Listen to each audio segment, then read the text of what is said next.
Right, we speak to Advocate Mthokozisi Xulu, who is the president of the South African Chamber of Commerce and Industry, SACCI. A very good evening to you. Thank you so much for taking the time to speak to us, Advocate Xulu. Many businesses had to shut down.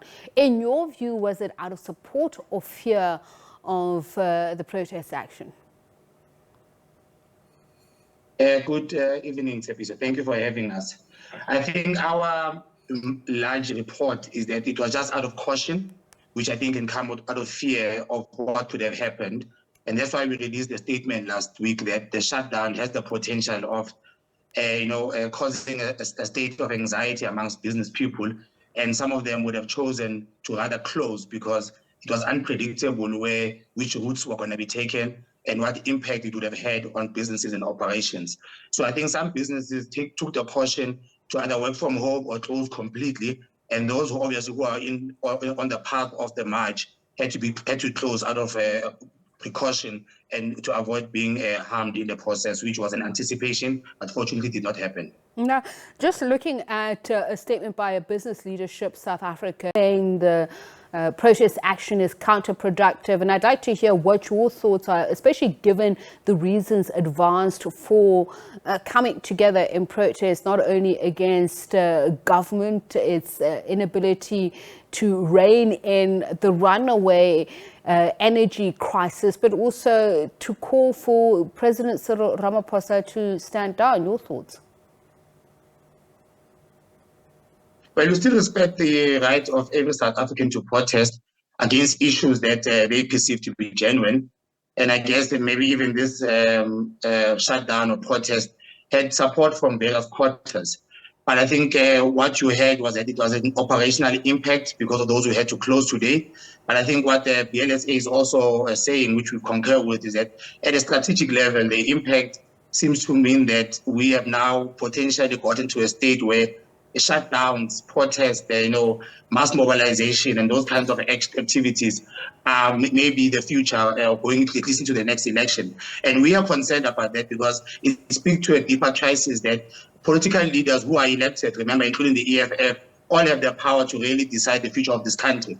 And if we have gone to a level where shutdowns and physical action are the only way to resolve the problem, we have a problem as business with that because it doesn't augur well for stability in terms of policy and decision-making and collective, leadership. So our problem is that if we're going to a state as a country that shutdowns are the way to go, business obviously can't operate in a state like that because it can only de-escalate, and we don't know what other group and what other tactics they may use to fight battles that ordinarily we hope can be resolved around the table.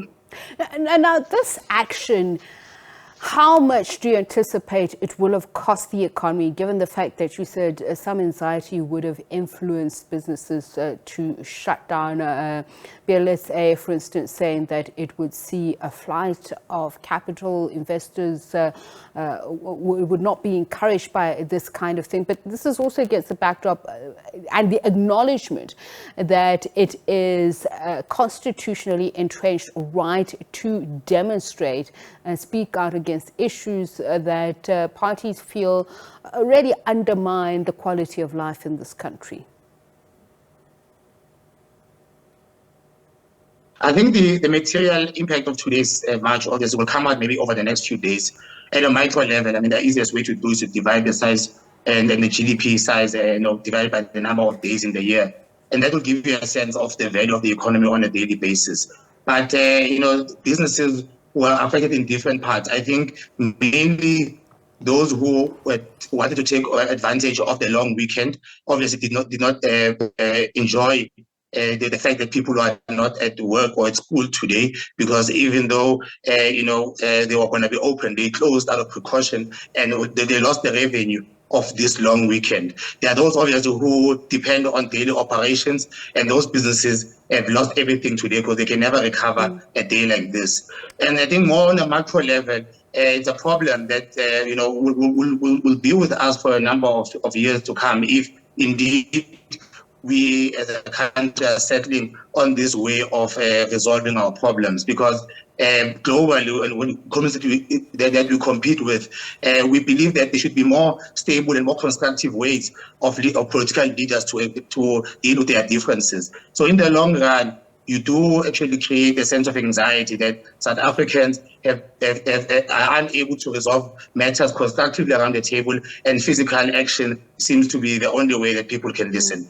On the one hand, though, I mean, if we talk about market forces and their influence on the decisions we take, particularly fiscal policy, you had Standard & Poor recently downgrade South Africa because of some of these issues. So does it not make sense that people would actually take to the streets and speak out against what some are seeing as government mismanagement? But at the same time, others would say if government is really being strategic about these socio-economic circumstances, which are likely to lead to uprisings and outcries, that we should be better prepared for remote work, given the experiences that we had during COVID-19, if we're talking productivity.